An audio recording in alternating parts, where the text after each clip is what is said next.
سيداتي وسادتي إلى فئة الشعر النبطي مع المتسابق الأول أحمد عبد الكريم الحمادي من جامعة الإمارات العربية المتحدة.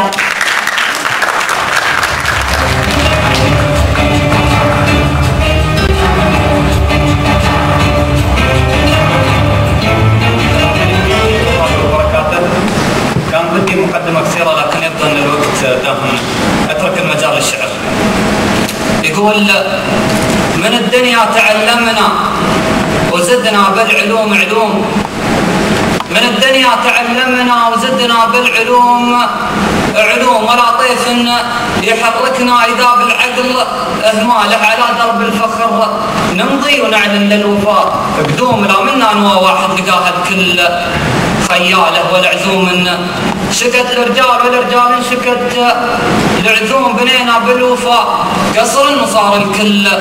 بضلاله، ولا نقبل عتب واشي ولا هم من الجفاء، واللوم صغير افعالنا فينا يهز الارض بافعاله،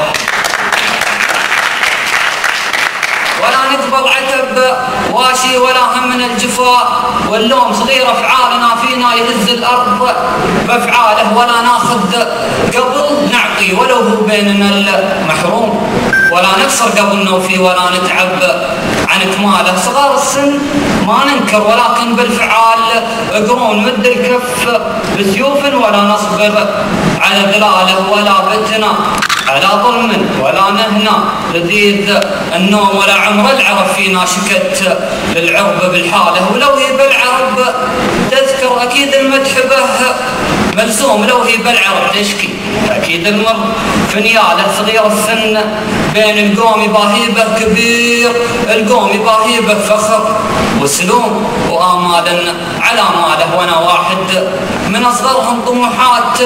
وامل ورسوم، تاخذني طموحاتي لابعد بحر برماله، شفت الظهر برجال على حد السيوف حسوم، بنوا للظلم مقبرة يبات فيها الانذاله، ولا عفنا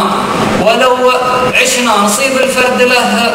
محتوم، ولا خفنا ولو خضنا بحرب الموت وهواله، مدام الله خلقنا بين نجمات السماء نجوم، ابد ما نرتضي بالمجد غير المجد بشعاره. وسلامتكم. شكرا أحمد عبد الكريم الحمادي من جامعة الإمارات العربية المتحدة. الآن